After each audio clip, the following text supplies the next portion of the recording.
우주고양이 김춘삼이라는 유튜버가 리뷰영이님의 영상을 그대로 카피했다는 거죠. 구신사임당이죠. 이 주원규 PD님하고 우주고양이 김춘삼이라는 유튜버가 인터뷰하면서 어떻게 카피를 했는지 그걸 실제로 인터뷰하는 영상인데요. 혹시 무슨 이슈인지 모르시는 분들은 이 리뷰영이님 영상 한번 참고해 보시고 오시면 될 것 같고요. 비슷하게 바둑계에서도 요즘 무서운 기세로 순위가 오른 중국의 리시아나오 선수. 이 중국 기사도 프로 바둑대회에서 인공지능 활용했다는 치팅 의혹이 불거지는 선수죠. 정확한 물증이 나오진 않았는데 양딩신 선수를 비롯해서 커제 같은 중국의 인류 기사들조차 강력한 정황과 심증으로 치팅 의혹을 제기하고 있는 상황입니다. 그래서 이런 일련의 사태들을 보면서 오늘은 수학 내용은 아니지만 그래도 여긴 수학 채널이니까 왜? 라는 질문을 던져보려고 해요. 중국이 조금 더 심한 것 같긴 하지만 왜 우리나라나 중국, 특히 이런 불펌, 치팅, 표절 이런 것에 둔감할까? 그리고 이런 걸 바로잡으려면 무엇이 바뀌어야 될까?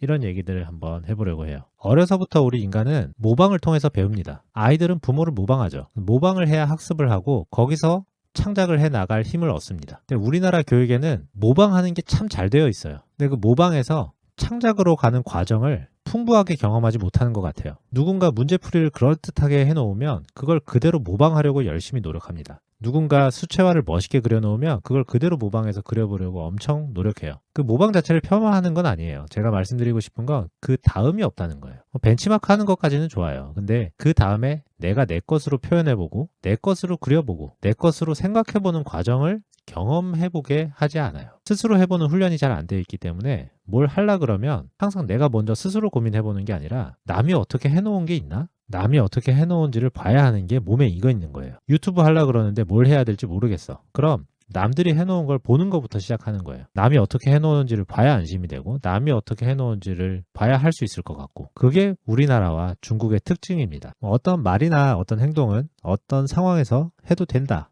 혹은 하면 안 된다. 이런 걸 한 사회 구성원들의 평균적인 생각, 문화라고 하죠.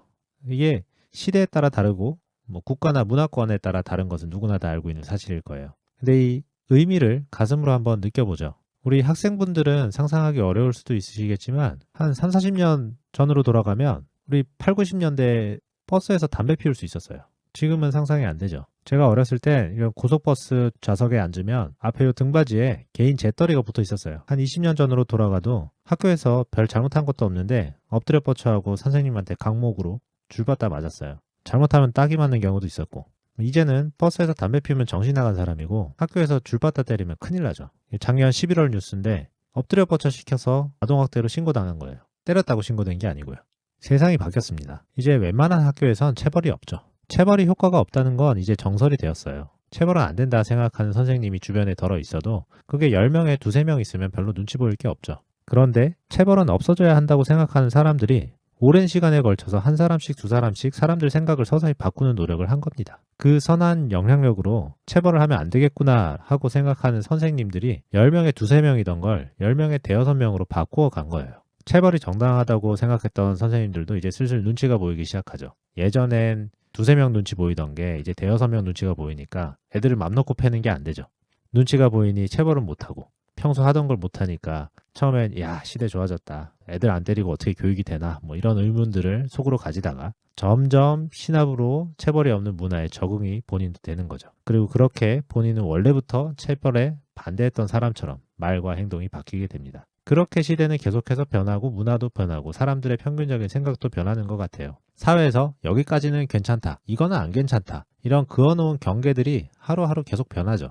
그 변화를 놓치고 있으면 나 때는 얘기를 하는 꼰대가 되는 것 같아요. IP라고 하죠. 지적재산권, 저작권 이것도 마찬가지라 생각해요. 우리나라나 중국은 다른 서양에 비해서 이 기준에 대해서 좀 관대한 문화를 가지고 있어요. 어떤 컨텐츠의 지적재산권은 내가 비용을 지불한다라는 개념에 대해서 불편한 생각을 가지고 있죠.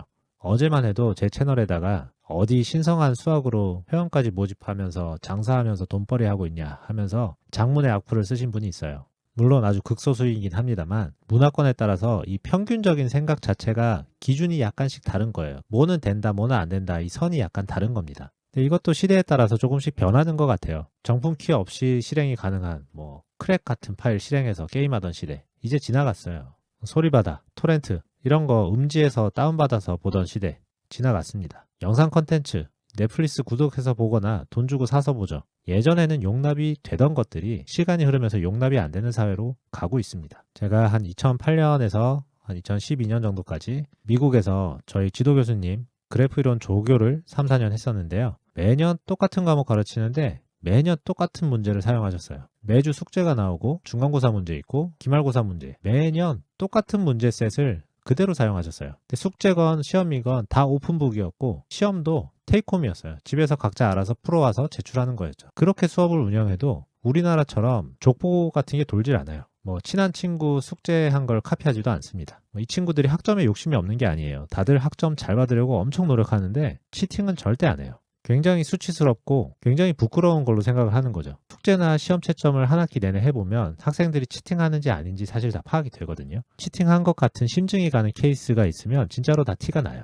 답만 내는 게 아니라 증명을 해야 되는 거기 때문에요. 제가 한국에서도 조교생활을 해봤기 때문에 채점해보면 그런 카피한 경우들은 티가 다 나는데 한국 대학에서 조교하면서 채점해보면 숙제해오라고 그러면 진짜 한 3분의 1 정도, 많게는 절반가량은 같이 수업 듣는 친구가 베껴서 내요. 근데 미국에서 조교할 땐 숙제는 물론 시험까지 그렇게 테이크홈으로 오픈해 놓고 하는데도 치팅했다고 심증이 가는 건들이 하나도 없었어요. 다 자기 실력 그대로 테스트 받고 학점 받습니다. 제가 미국에 대학원 가려고 GRE 준비하던 2007년에도 당시 중국과 한국은 치팅 의혹이 하도 불거져서 중국과 한국에서는 시험 자체를 못 보게 했었어요. 그래서 GRE 시험 보려면 일본으로 비행기 타고 가서 시험 봤어야 됐었어요. 아직도 기억나요. GRE 준비하는 학생들은 비행기 표까지 뽑아서 오사카 가면 시험장 앞에 어방호텔이라고 있는데 거기 숙박하고 아침에 시험 보고 비행기 타고 다시 귀국하는 그런 과정을 겪었어야 됐어요. 참 창피한 일이죠. 국부 유출에 국가 망신이죠. 그때 어떤 어학원 가서 GRE 반 학원 가보면 영어 실력을 올리러 가는 게 아니에요. 다 족보 얻으러 가는 거예요. 이게 매월 시험이 있는데 6개월 단위로 건너서 1월에 나온 시험이 똑같은 해 7월에 문제 셋이 굉장히 겹쳐서 많이 출제가 되고 2월에 나왔던 시험이 8월에 많이 나오고 이런 경향이 있거든요. 그래서 그런 경향들을 학원 선생들이 다 파악을 해가지고 이번에 가르치는 애들이 8월에 시험을 보러 간다라고 하면 그해 2월에 나왔던 시험 문제를 어떤 식으로든 다 구해서 복원을 시키는 겁니다. 근데 기출문제가 공개가 안 되거든요. 그래서 2월에 시험 봤던 수강생들한테서 문제를 하나씩 다 기억해 오게 만들어요. 그리고 그걸 후배들을 위한답시고 2월 문제 셋을 그대로 다 복원해냅니다. 그리고 그걸 8월 시험을 위해 준비하는 수강생들한테 보물인 것 마냥 공개를 하는 거예요. 시험 볼 때 시험 관한 내용을 나중에 어디 공개 안 한다 이런 서약서에 서명까지 해놓고 단체로 그 짓을 하는 거예요. 이게 윤리적으로 잘못됐다는 걸 알면서도 다들 하는데 내가 안 하면 상대적으로 나만 손해이기 때문에 동참하게 되는 거죠. 제가 너무 옛날 기준 얘기를 하는 건지도 모르겠어요. 지금의 우리나라는 어떤지 솔직히 잘 모르겠어요. 근데 뭐가 다른 걸까요? 그리고 왜 다른 걸까요? 우리가 서양 사람들과 DNA가 다른 걸까요? 우리 피부색만 좀 다르지 모두 다 같은 호모사피엔스거든요. 이건 그냥 문화의 차이입니다. 사회 구성원들의 평균적인 생각의 차이라고 생각해요. 딱 선을 그어서 이건 된다, 이건 안 된다 하는 요 경계가 서양과 우리나라가 다른 거죠. 그들이 엄청 더 윤리적이고 모범적이다, 우리는 저급하고 후진적이다 이런 얘기를 하는 게 아니에요. 외국 나가보면 소매치기도 많고 매너 없는 사람도 많습니다. 그에 비해 우리나라는 공원 벤치에 지갑 두고 가더라도 한두 시간 뒤에 돌아와 보면 그 자리 그대로 있죠. 다른 나라들에서는 그런 거 상상하기 어려워요. 지하철도 한번 보세요. 우리나라처럼 질서정연하고 쾌적한 지하철 보기 어렵습니다. 그런 측면에서 우리나라는 그들보다 시대를 앞서간 문화를 가지고 있어요. 근데 어떤 부분에서는 우리가 인류 선진국들보다 시대를 앞서가 있고 어떤 부분에 있어서는 뒤처져 있어요. 그런데 오늘 주제인 이런 지적재산권, 저작권 이런 문제에 대해서는 우리나라는 서양에 비해 굉장히 후진적인 문화를 가지고 있는 게 분명한 사실 같아요. 그리고 우리나라보다도 더 뒤에 중국이 있다고 생각하고요.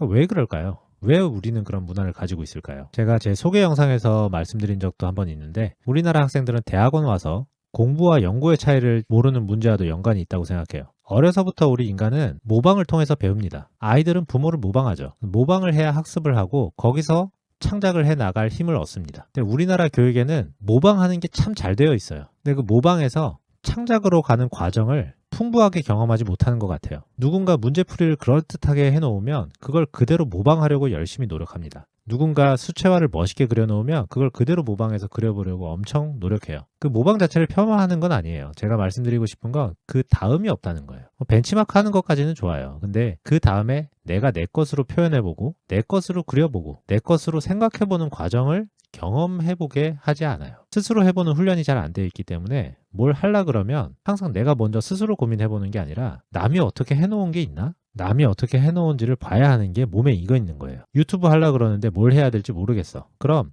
남들이 해놓은 걸 보는 것부터 시작하는 거예요. 남이 어떻게 해놓은지를 봐야 안심이 되고 남이 어떻게 해놓은지를 봐야 할 수 있을 것 같고, 그게 우리나라와 중국의 특징입니다. 이건 교육의 문제고 문화의 문제예요. 창의성을 기른다, 생각하는 능력 기른다, 이런 게 뭔가 방법이 특별한 게 따로 있는 게 아니에요. 문제 해결하는 방법을 가르쳐주고 이제 너 이 문제 풀 수 있어, 끝, 이게 아닌 거예요. 이런 2차 방정식 문제는 이렇게 푸세요, 여기 넣어서 이렇게 푸는 거예요, 끝. 자, 이제 연습 문제를 훈련해 보세요, 이게 아닌 거예요. 문제를 해결하는 방법을 혼자서 스스로 하게 시간을 충분히 줘보고, 당연히 처음에 잘 못하겠죠. 근데 그 나름대로 생각한 방법들에 대해서 아, 이렇게 접근했구나, 잘했네, 긍정적인 피드백으로 격려도 해주고, 근데 이 부분은 너는 이런 방법을 썼는데 사실 이런 방법도 있어, 근데 너 방법이 어떨 땐 더 효율적일 때도 있겠다, 그런 식으로 다른 방안을 소개도 해주고, 이런 좋은 경험들을 쌓아줘야 뭐라도 안 보고 스스로 하려고 해보는 겁니다. 그 과정에서 나만의 것이 나오기도 하고요. 우리나라 기업들도 마찬가지죠. 선진 문물들을 흡수하기에 바빠요. 우리가 어떻게 스스로 잘 할지보다 경쟁업체들이 어떻게 하고 있는지 눈치 보기 바빠요.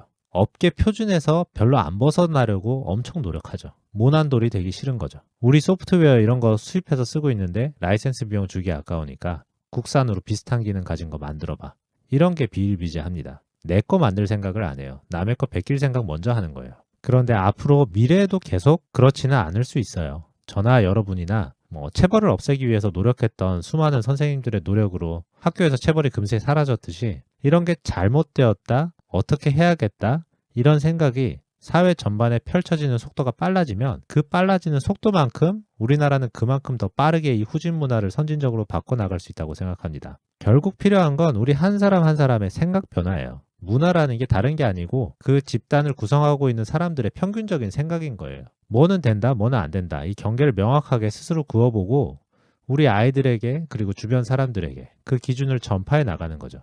오늘 수학 얘기가 없어서 죄송한데 이제 나름 저도 10만 유튜버라서 저도 선한 영향력 한번 발휘해보고 싶어서 이런 얘기도 한번 해봤습니다. 다음엔 꼭 수학 영상으로 돌아오는 걸 약속드립니다.